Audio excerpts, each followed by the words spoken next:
The Kidnapping of Charles Lindbergh Jr. by me. So, a little bit of the background story. On March 1st, 1932, an intruder entered the New Jersey home of Charles Lindbergh. The intruder used a homemade ladder to enter the bedroom of the 1-year-old child, Charles Jr., and kidnapped him. Over 2 months later, on May 12th, a truck driver had stopped to use the washroom and noticed the mangled body in the bush. They later identified the body as the missing infant, and they also noticed that the child had died from a blow to the head. After investigating the room, they later found a handwritten note on the windowsill of the room. It's kind of hard to tell.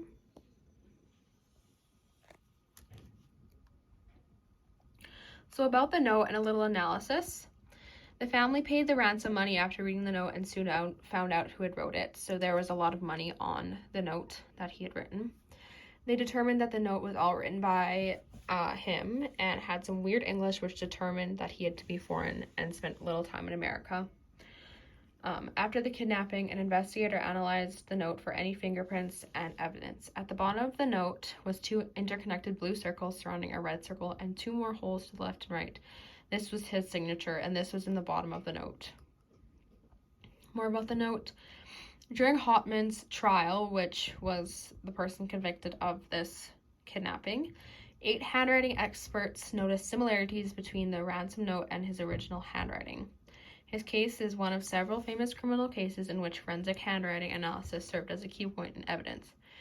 After a while, they also got a lot of experts to write certain letters to match what he had written to see if this was him or if it turned out to be his handwriting, or different letters to see how long it would have taken him to write this note. And who actually committed the crime. His name was Bruno Richard Hauptmann. Bruno was convicted of the kidnapping of the child and was executed by electric chair in 1936.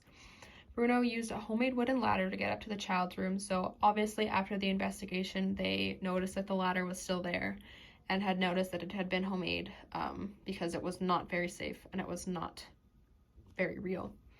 After the investigation was taking place, he later found out that they were looking for him, so he tried to flee, but was later caught at a red light by a few trucks. So he was actually missing for a very long time, and people were on the search for him, and they were pleading money, and they just wanted to figure out who had kidnapped this child.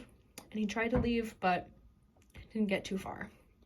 And before his death, he told the guards that all of the crime that he was convicted of were not true. So he said that I did not do any of it, and this is a lie. And that is the end.